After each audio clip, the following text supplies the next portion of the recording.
Last year for Christmas, I had ranked every film in my favorite Christmas franchise, Home Alone, in which there were goddamn 6 of. Yes, really. But something I had failed to mention was that Home Alone itself isn't actually my all-time favorite Christmas movie. No, no, no. There is another film that reigned supreme there. One that I might have referenced in the past, but had never gotten around to making a full video about. And I'm referring to a certain underrated Sony Pictures animation classic from the 2010s, known as The Star. Yes, I'm the baby Jesus. Nah, I'm just kidding. It's Arthur Christmas. That's the girl that Santa hates! She runs away, alcoholic by the age of 9, dead before she's even... Now, if you were to tell me that you've never heard of this movie before, I wouldn't be too surprised. When it came out 14 years ago, it sadly flopped at the box office and was quickly overshadowed by the untouchable status of several other Christmas pop culture juggernauts that tend to get all the attention from people. It was seemingly kinda just written off as that weird CGI movie from Aardman that doesn't even look like anything else from Aardman, and that was kinda it. Well, not for me it wasn't. Sometime after it came out, one of my parents' friends, who is also into Aardman stuff, gave me a bootleg copy of it, and not long after I'd popped the film into the DVD player, I could instantly tell that I had discovered something truly special. I was simply entranced by it. I found it funny, beautiful, heartwarming, and most of all, unlike any other holiday movie I'd ever seen. From there, it quickly became an annual tradition in my household, and over the course of time, I would grow to start spreading the word about this underrated gem. Nowadays, I pretty much talk about it like I'm that one dude who desperately promoted Transformers 1 all over social media. Yeah. Heck, as far back as late 2021, my sweet, sweet beloved 2021, I was planning on making a whole analysis of it, but it quickly got lost in the shuffle of everything else going on, and every year since it's never gotten its fair shake. Well, I say, not this time, dang it! Sit your butts down, folks, cause I'm about to tell you why Arthur Christmas is, in my humble opinion, or if I may be so bold, factually, one of the greatest Christmas movies of our time.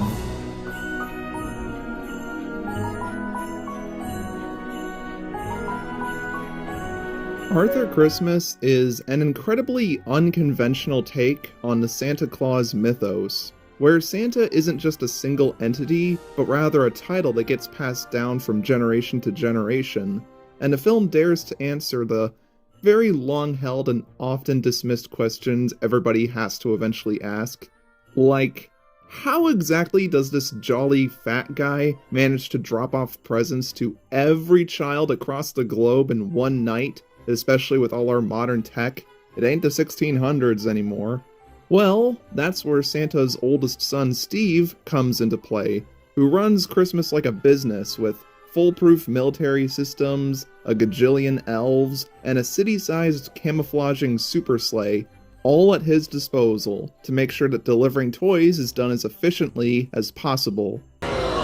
Okay, go, go, go! Revised drop time to 14.13 seconds. Let's pick this up, people! This more high-tech and calculated mindset of transporting gifts really gets under the skin of Grand Santa, a former Santa who feels like the title was taken away from him too early. Big girl's blouse. Lot of fuss. I did my 70 missions without any of this malarkey. This leads to a natural divide between him and Steve as they debate over which method is superior, the way of future innovation or of past traditions.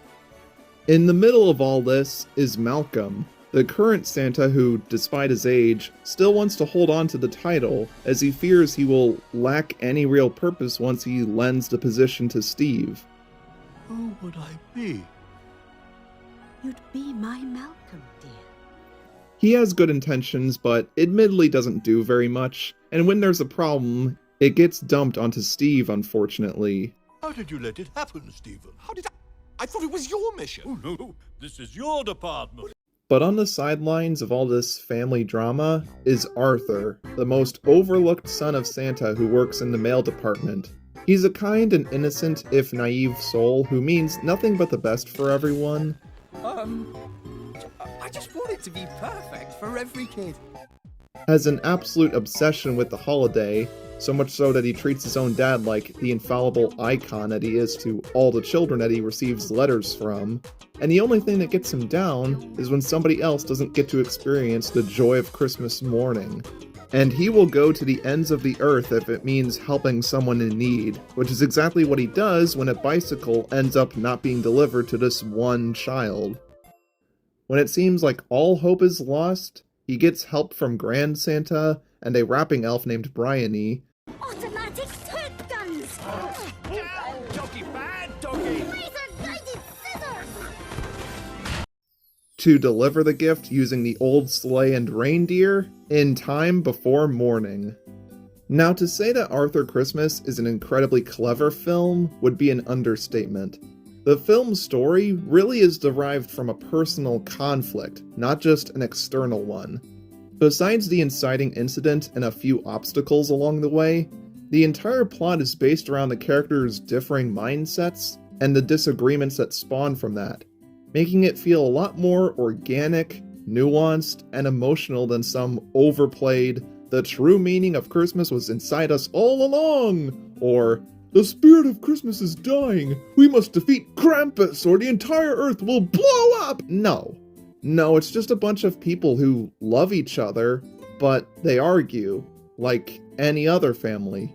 Something that speaks to all of us, but done in the most spectacular way imaginable. What also helps is that it doesn't take the easy way out. There is no obvious twist villain to blame their problems on. There is no obvious right or wrong solution to the question posed by the movie. It instead shows us the pros and cons of both ways, and finds a way to balance the old with the new, while still realizing what's truly important. Not to mention, just about everything in it makes sense from any character's perspective. It has easily one of the most well thought out scripts of any Christmas or kids movie that I can think of. Which, that's another thing. Don't matter what you come up with, son. You may be the next in line, but you'll never get to be Santa unless you knock him off. I haven't really mentioned yet that this is a comedy, and an absolutely unfiltered one at that. How come we didn't scrap the sleigh, sir? I threatened the elves. Said I'd feed him to the polar bears.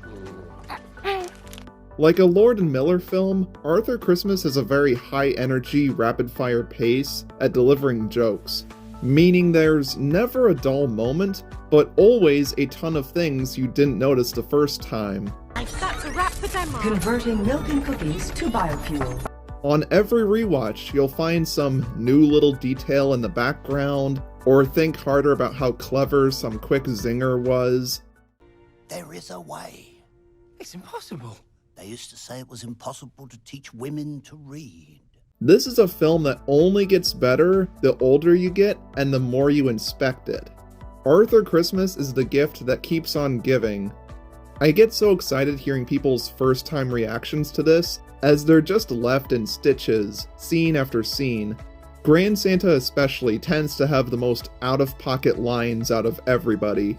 I didn't know it was the Cuban Missile Crisis. I nearly started World War III. And the greatest display of comedy this whole film has to offer is in its opening sequence, which gives us a taste as to how they drop off presents with breakneck precision. This also happens to be my favorite part of the film, and for good reason. Even with how cold and impersonal the whole process has become now, the film still presents Saint Nick coming by at night with so much grandeur, quick editing, and little humor that it still remains magical in a way. And it does so without looking absolutely terrible. It somehow manages to make a realistic version of Santa actually fun. 'Cause what about all the people in hospitals? What about the people who are up late at night? Home security, keeping track of who's naughty and nice, transporting the billions of presents, and taking care of a good number of houses within a close proximity. Instead of just going to one house, taking your literal sweet time, and then shimmying away to some other faraway place instead of, oh, I don't know, going to the very next house over. This whole sequence remedies so many of these kinds of plot holes. But this opening isn't just for show, it also highlights how dangerous the job of being Santa really is. One little slip-up can lead to disaster. When Santa was seen, they tracked him home, he had to go into hiding, no Christmas for 6 years. And in the process, it conveys everything we need to know about the characters and their dynamics. Not to mention, it's just relentlessly entertaining. I'm still to this day left in awe at everything shown off here. This is easily the most fleshed out and interesting portrayal of Santa I've ever seen, making most other incarnations look like a chump.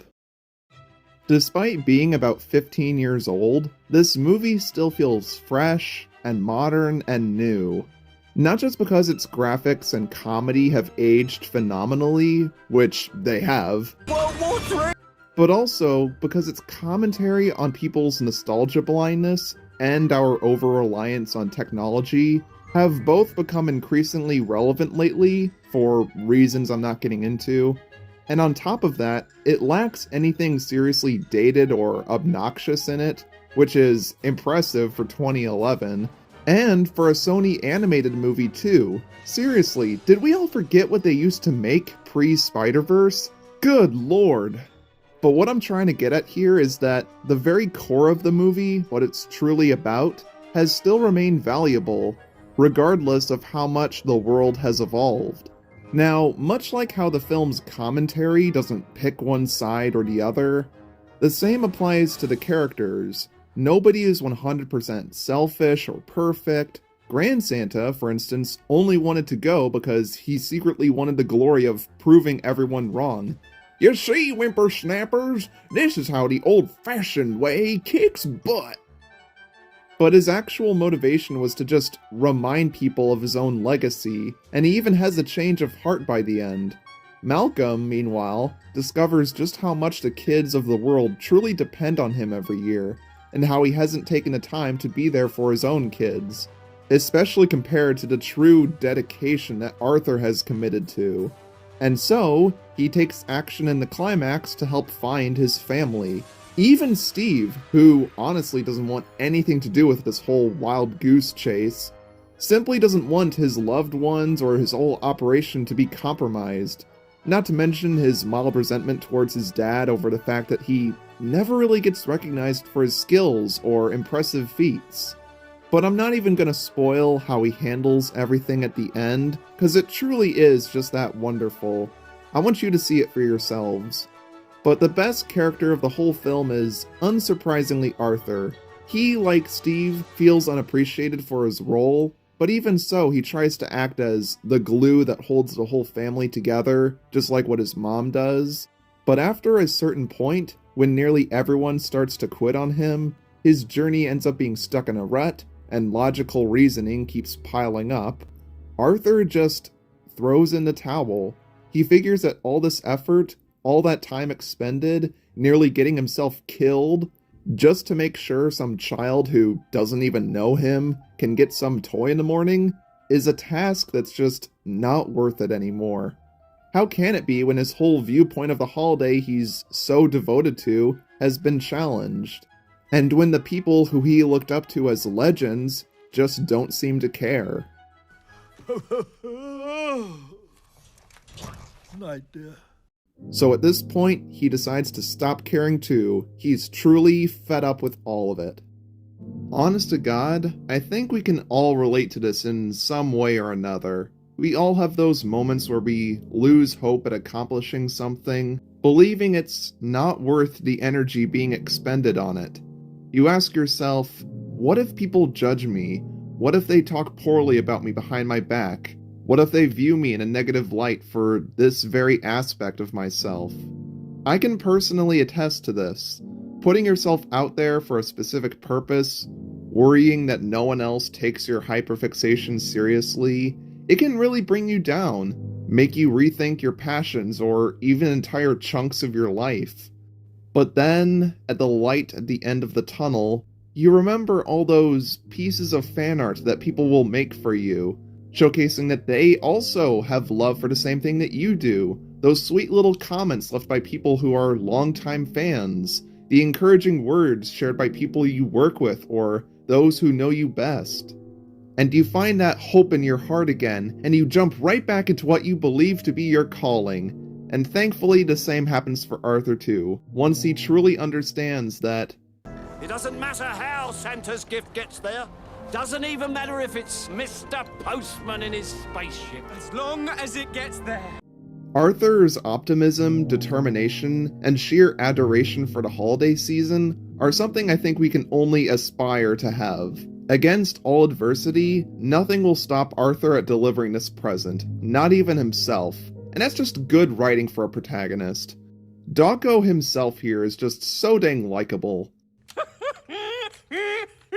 They could have easily just made him a doofus with his only defining character trait being his klutzy nature, and thankfully they didn't. He actually has quite a lot of layers to him. Moving on to the topic of visuals, I absolutely love this film's semi-realistic but still distinctly different aesthetic. Aardman took full advantage of the new medium that they got to play around with, and created a sense of scale and attention to detail that outclasses any other Christmas film I've seen. Heck, the first time that the sleigh gets to fly in years, it's such a sweepingly beautiful moment. Heck, I'll just say it, I like the character designs. They're all very uniquely stylized and pleasing, aside from maybe the elves, their eyes can be a bit widely set. But I mean, just look at Steve. Look at this man's beard. Tell me that this isn't peak character design work. And I really don't mind them being different from Aardman's claymation look, as I really don't think this film would have been able to pull off nearly as much as it could have if it were done in stop motion. Yet, even so, it still retains all the charming British hallmarks that the studio is famous for, both in tone and in presentation. Add on top of all that, a superb soundtrack that I still love listening to all the time. Too bad I can't use it throughout the video because Sony will shoot me down. A stellar voice cast that is comprised of a bunch of people you probably didn't even know were in the film, which is exactly how voice acting should be done. And a main takeaway that's pretty valuable, especially to parents during the holidays. It not only encapsulates the joy of watching your kid get something they've always dreamt of, but it also has a deep level of respect and understanding for the lengths that people will go to get to that point. Even if it takes everything out of you, or even if your kid interprets all of your hard work as being the actions of a magical white-bearded red-suited guy who came down the chimney last night, it doesn't matter who made or who brought the gift. What matters is the unbridled, uncensored, unmitigated joy that comes from seeing that kid's eyes light up, and all of the togetherness that comes from that. So yeah, this movie is the greatest thing ever made by mankind since, like, sliced bread. And if you're inevitably gonna try and tell me, but Wyatt, the blah blah blah is a much better Christmas movie, well, let me pose you this question. Does this so-and-so Christmas movie have a massive spaceship, Charles Xavier, an alien conspiracy subplot, a badass female elf, applicable commentary that doesn't bog down the spirit of the film, and a joke about the Cuban Missile Crisis? I nearly started World War III! Uh-huh. Yeah, I didn't think so. Now, with all the talk so far as to why Arthur Christmas is so phenomenal, I think we have to address the lingering question, why wasn't it a hit? Financially speaking. Well, not every film is gonna make $1 billion. Aardman in particular don't always have a great track record in this regard. Heck, I don't even think Christmas movies do that well anymore. But couple that with the lackluster marketing, the fact it came out in November at the same time as other big releases, and the unfortunate choice to pair it with a Justin Bieber song cover at the very height of his infamy, right when he was the punching bag of the internet. Who is Justice Beaver? It's a crime-fighting beaver. Yeah, it's no surprise it didn't win enough people over, or at least not enough to go see it in the theater. Not even the good response from people was enough to save it, but there is a very happy ending to this story, because it seems that the rest of society is slowly starting to realize how much of a secret treasure Arthur Christmas really is. It's been added to the freeform 25 Days of Christmas. Yeah, remember that? So many film review channels, many of whom I look up to, have gone out of their way to spread the word about it. With each passing year, more and more people discover this film and share their love for it. You'd be hard-pressed to find anyone on the internet these days who saw Arthur Christmas and didn't enjoy it. Well, that is with the exception of one of my friends who took the piss on it, but he didn't even bother to watch it himself anyway. So he's an idiot. Yeah. Regardless, it brings me nothing but happiness knowing that this film is getting the recognition it so clearly deserves. But it's still not enough for me. I need more! Everyone should get to see this movie, including you. And it really does sadden me, knowing that there's some poor soul out there who's watching Christmas with the bloody cranks right now, instead of this. It's horrible. Horrible. Just horrible. Arthur Christmas is not just a testament to how much you can do and say with just a simple Christmas flick. It's also a marvel of animation, storytelling, comedy, and just filmmaking in general. It's my favorite Aardman film, my favorite film of 2011, my absolute favorite Christmas film, and I might as well say it, one of my favorite films of all time. It's sweet, wholesome, wonderfully realized, incredibly witty, subversive yet still right at home, and manages to bring all the warmth and sincerity of the holidays while still having a super strong meaning behind all of it, instead of just getting by based off of nostalgia or goofy haha moments. No matter where I am in the world, no matter what I've experienced lately, no matter how much my life has radically changed, no matter how much big corporations try to make this time of year into a depressing slog, seriously, fuck AI. No matter how old I get, no matter who I'm with, Arthur Christmas has been and always will be there for me, waiting for me to return to it every Christmas, and my admiration for it only grows larger with time. I desperately recommend you to treat yourself to it, whether it be next Christmas season or before the year is over with. I don't know, sorry that this video is a little late.